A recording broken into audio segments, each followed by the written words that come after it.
me deu a impertinência, o atrevimento de tentar de falar, e me deu a presunção, me deu o sentimento de sentir-me presuntuosamente como um destemido navegador do mar, dos mistérios da palavra, das amplidões e das profundezas da palavra, assim como o português pode exprimi-las.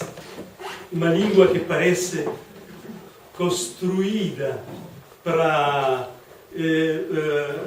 exprimir a experiência de passagem entre o finito e o infinito, entre o Tejo e o oceano.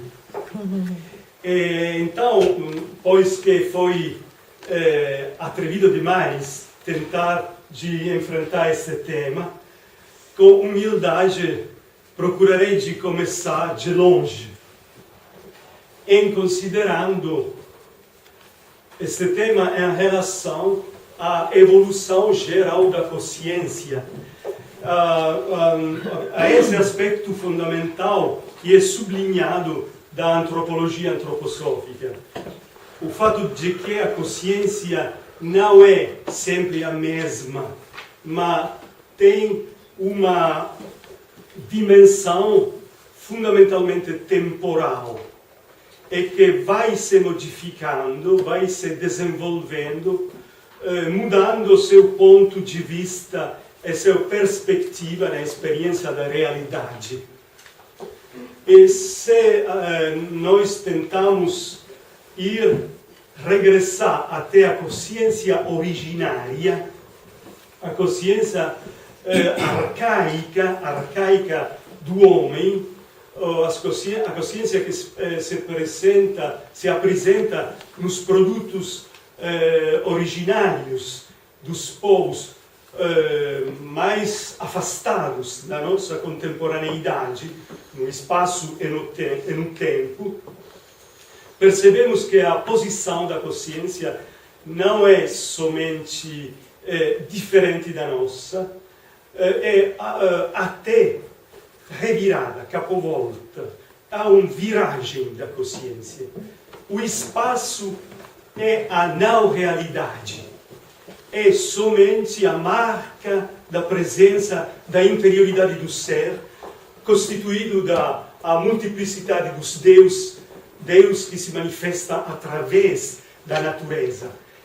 O espírito é a natureza. E o espírito é ligado ao homem através da possibilidade do homem de estar com seu corpo, de se mexer entre o conjunto da natureza e, através da natureza, experimentar a sacralidade interna, intrínseca do ser.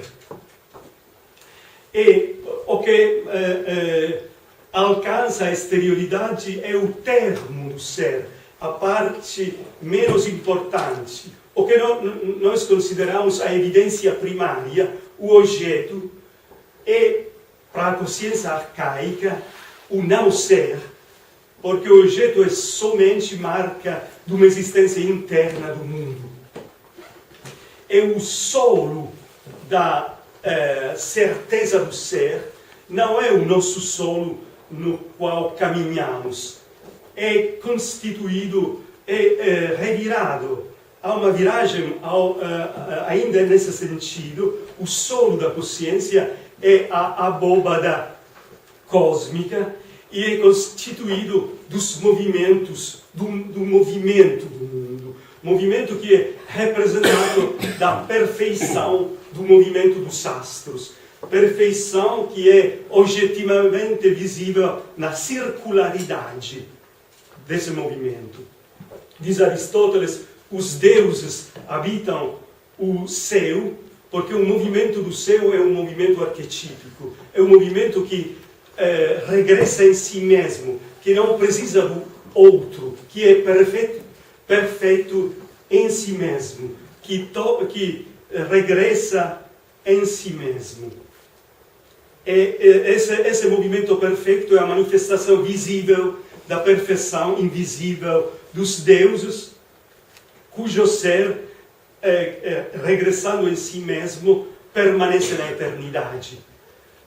Até o axis do mundo, que, voltando, permanece em si mesmo, representa a eternidade da qual surge o movimento, da qual se manifesta,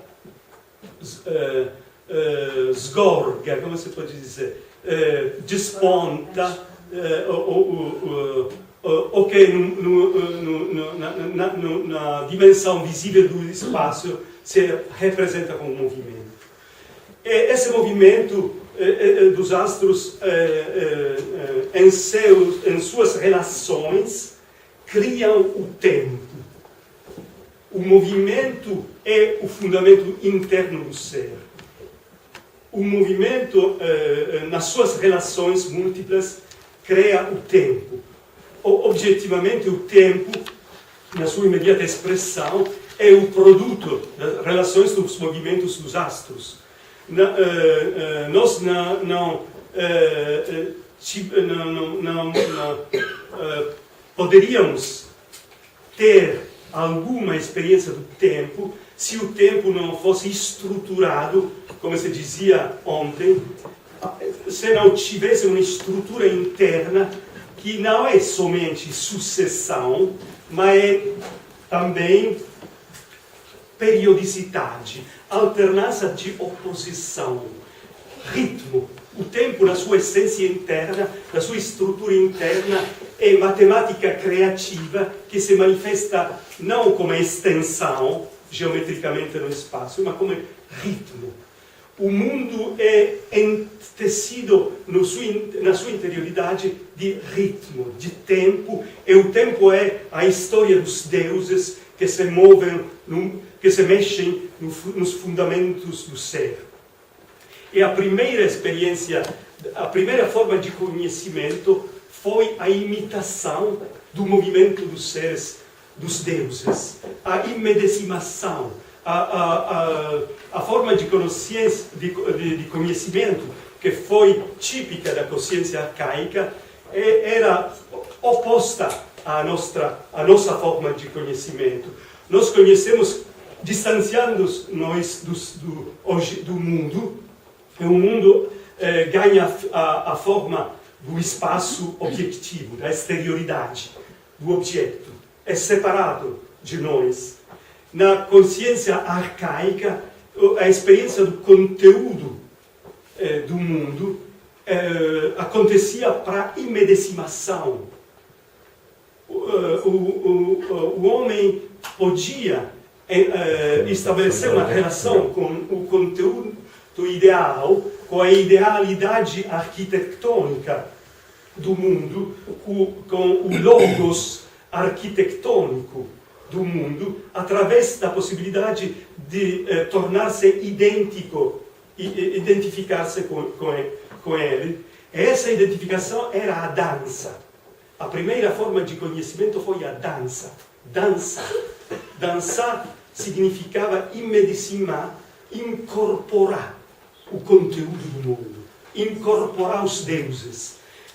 Na origem, a máscara constituía a verdadeira identidade, porque era a elevação, o arquetipo da figura, da imagem, na qual se manifesta a essência sacra do mundo, que estrutura do interior a existência exterior do mundo, na qual o homem se move, se mexe. Esta era a posição revirada da consciência, e foi a primeira forma de relação com o mundo, uma relação imediata que se passava através da capacidade do movimento, isto é, através da imediata relação com o espaço, através do corpo. A alma era intrinsecamente ligada à alma do mundo, que se manifestava na natureza, assim como a alma do homem se manifestava na sua expressão natural, na sua representação objetiva, na sua corporeidade.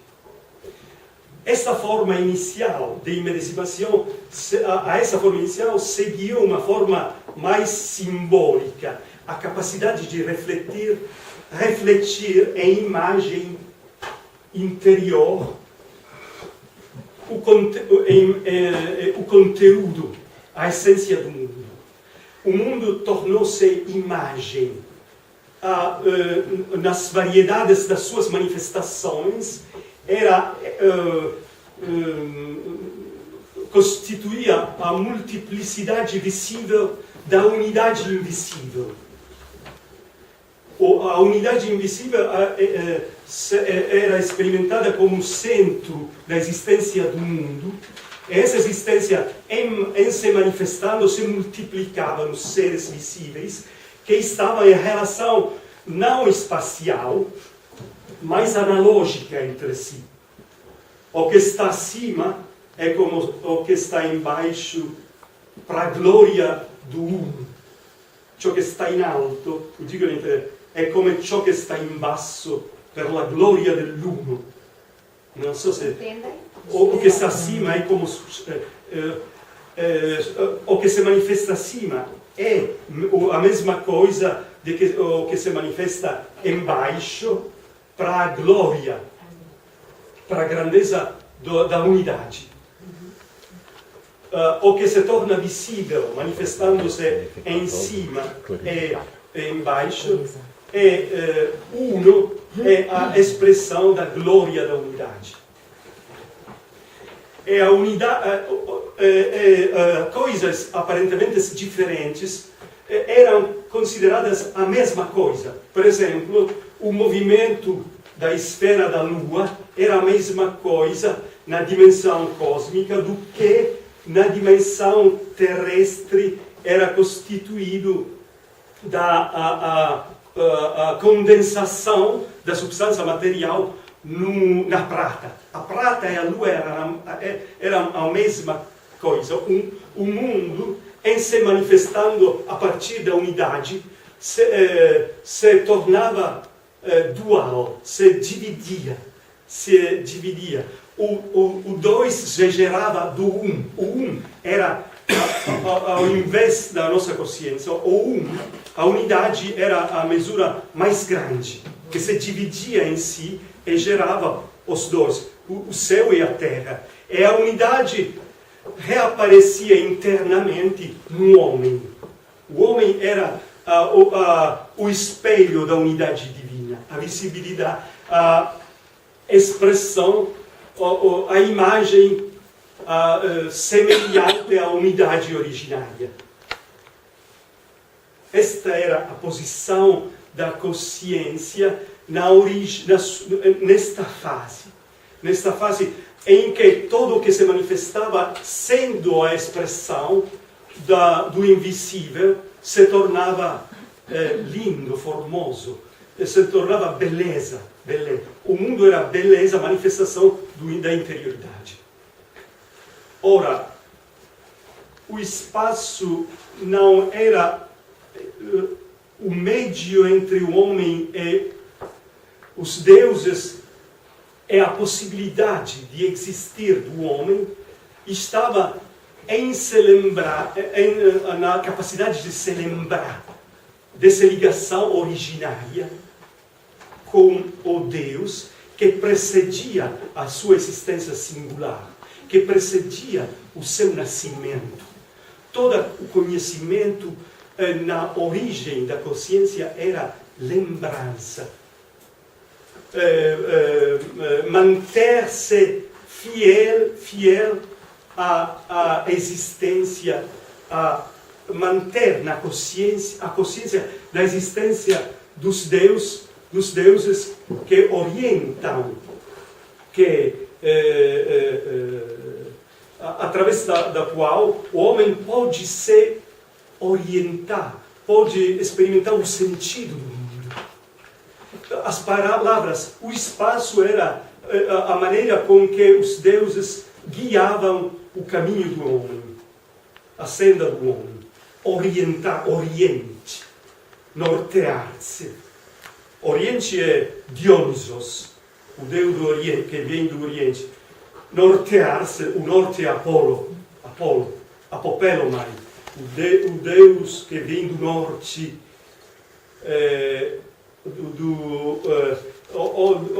do axis do mundo, onde o céu se reflete na terra como numa tábua, como numa mesa.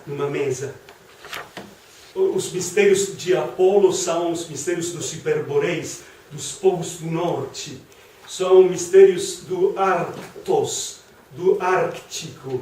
O Arctos é o urso, Artu, do rei Artu, da mesa redonda do rei Artu. São mistérios de Apolo. E essa dualidade Apolo-Dioniso, nortear-se, orientar-se, era a presença dos deuses no espaço. Ora, a cultura europeia nasce, toma origem do acabamento, do esvaziamento, do esgotamento dessa consciência. E a cultura europeia nasce e se desenvolve num espaço que é o símbolo objetivo, visível, desse caminho da consciência fora dos deuses, para alcançar a experiência de si em si mesmo, na interioridade, para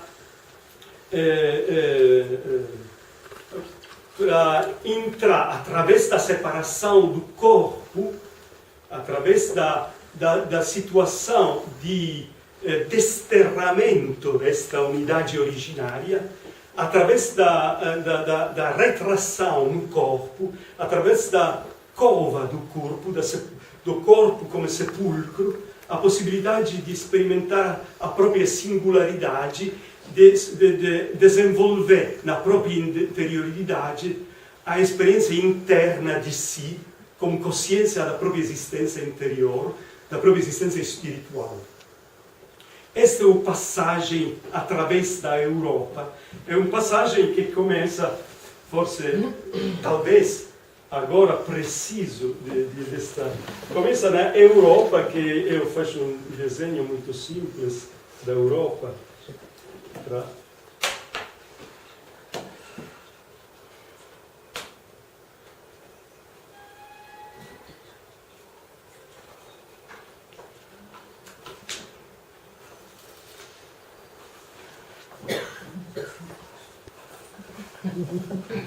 É um pouco necessário para...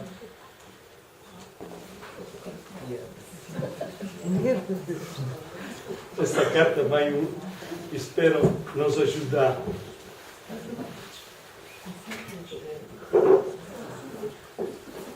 É um poema aproximativa da Europa.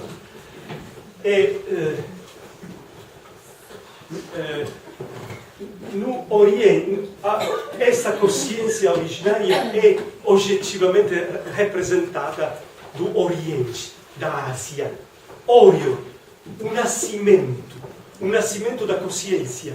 A consciência nasce, se desenvolve a partir desta dimensão originária que nos encontra sua expressão natural, objetiva, no espaço, através da Ásia, do leste. O leste é a origem, a Ásia é o ser originário. Nessa passagem do Oriente, na direção do Ocidente, do Oeste, esta passagem geográfica representa a origem da civilização, da cultura, da consciência que é própria da civilidade europeia. Essa passagem é um marco da geografia europeia, no qual a Grécia põe-se ao confim com o Oriente. E põe-se como na temporalidade histórica, como o confim, o momento de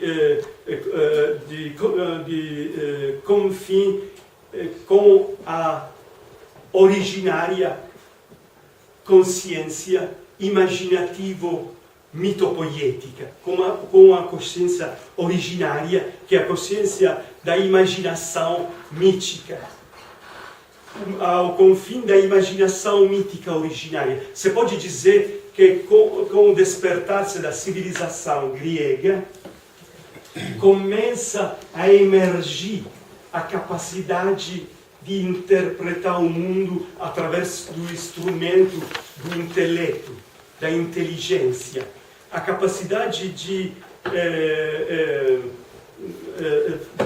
desenvolver no intelecto uma consciência singular, individual, separada dos deuses. Uma experiência do mundo que está fora, que é separado de nós, já que o intelecto pode conhecer somente o que é separado. Mas a consciência e a cultura grega começam do legado da antiga imaginação.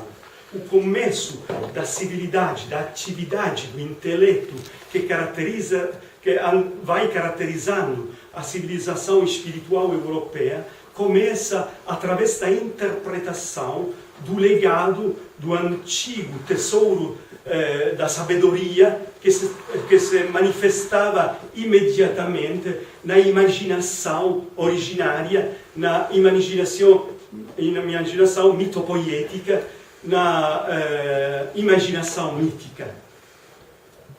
A imaginação mítica é o legado, o espólio, o legado da originária experiência da interioridade do mundo através daquela faculdade que Steiner chama de clarividência instintiva. Já que essa faculdade originária de experimentar a interioridade do mundo era uma faculdade espontânea, não intencional, não era um produto da consciência individual, era um elemento que emergia na consciência com a mesma espontaneidade do sonho. Você pode dizer que o homem dessa época originária sonhava as profundezas do mundo, que o sonho é o resto atrofiado da capacidade originária do homem de experimentar a interioridade do mundo. E esta capacidade de sonhar, que é a capacidade mitopoética, deixa um seu espólio na origem da civilidade grega. Nesse momento de origem da civilidade europeia. De maneira que todo o trabalho da intelectualidade se apoia, na sua origem, no reservatório da sabedoria mítica.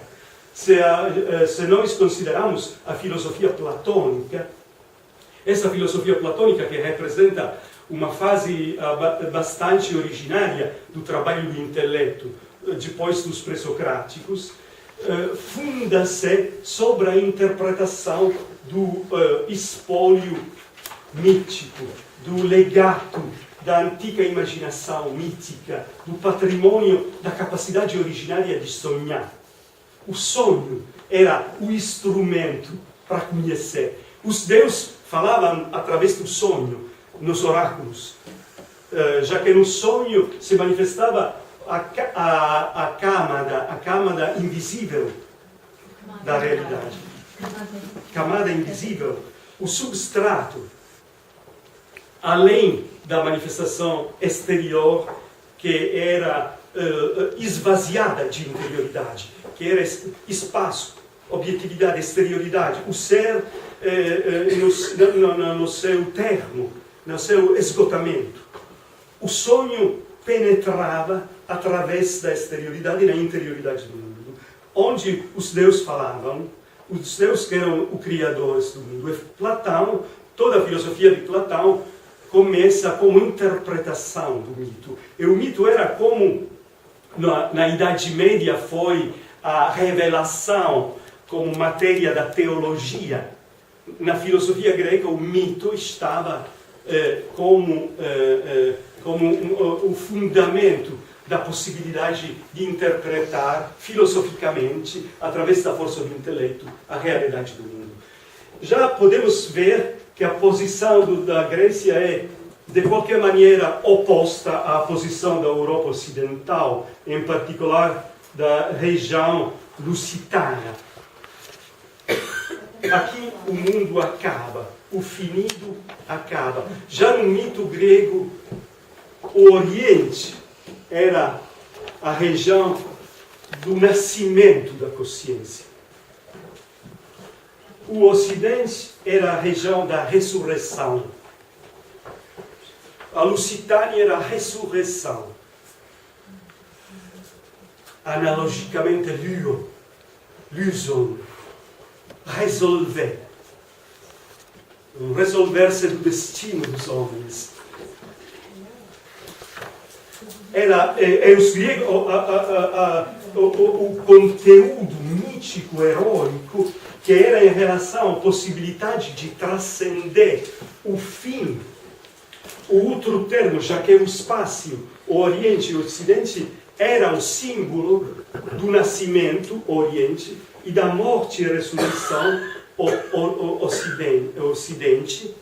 A possibilidade de transcender este limite ocidental era representada das manifestações heróicas, das obras daqueles seres que forjavam seu destino através da ação individual, que era expressa arquetipicamente pelos heróis. Hércules, na prova, na fadiga dos pomos dos Hespérides. Hespérides são a noite, a cera, são os mistérios da noite, do fim da luz, da transformação do visível no invisível.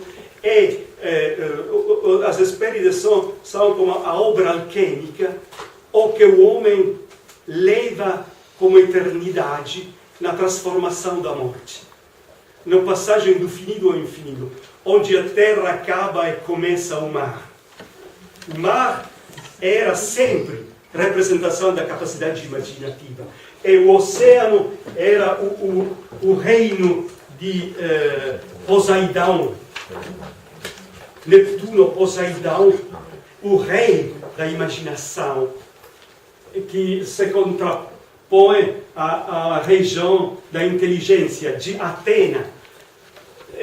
Foi descrita de Platão uma guerra entre Poseidon e Atena, a origem da civilidade grega, já que o grego era